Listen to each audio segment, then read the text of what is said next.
Good morning, everyone, and welcome to my new channel, Cheryl's Potpourri, and this is our cooking ministry.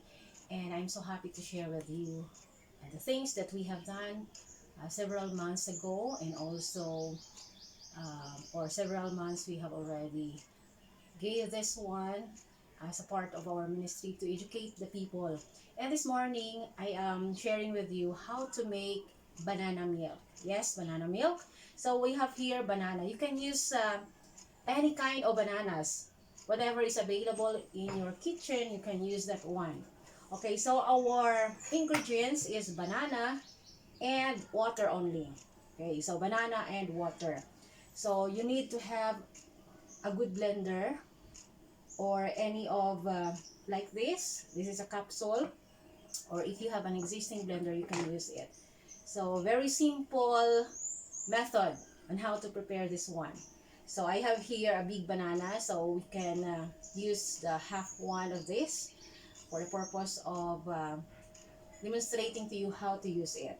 So we need to put it in our blender or in our capsule.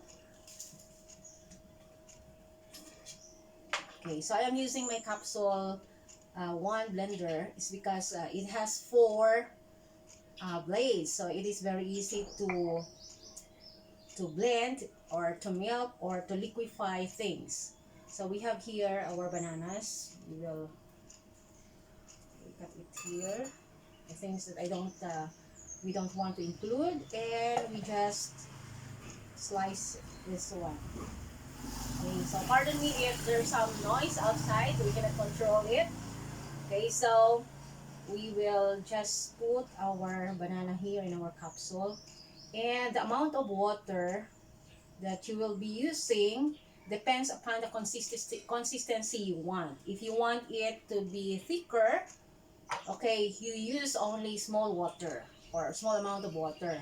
But it's you want is to be thin, okay, you can use large amount of water.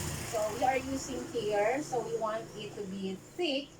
So we are using only half of our water here, half glass of our water. So we will start it. So just blending it.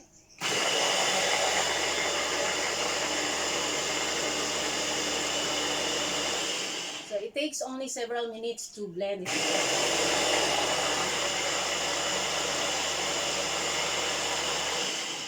So I know for sure that you are acquainted when it comes to banana. So banana is a food that we know for sure that it is full packed of vitamins and minerals. It is an energy booster, and when it comes to brain, it will help our brain cells to grow, and also it is good for our bones. It reduces blood pressure and heart problems, and it is also good for peptic ulcer. So I'm using this one also for those, especially those moms who have children.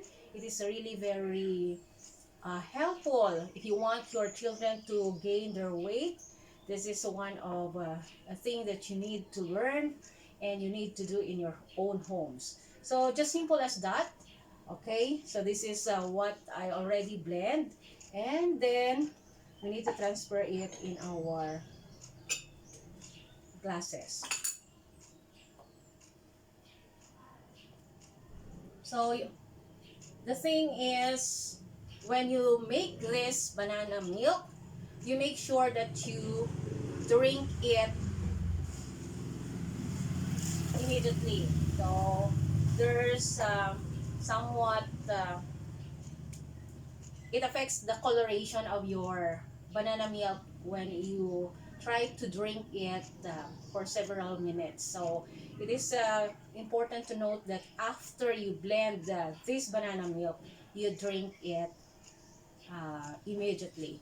So that's how simple banana milk is. So this is very, I'm sure this is very sweet. So it is a natural sweetener, and you don't have to worry about some of the things that some people are saying. This is good for digestion. This is good for our eyesight.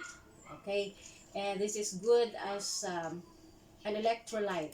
Okay, for those who have problems with diarrhea, so this is a replacement, electrolyte replacement. So I hope you enjoy, and I'm looking forward that you will make this one in your own homes. God bless everyone.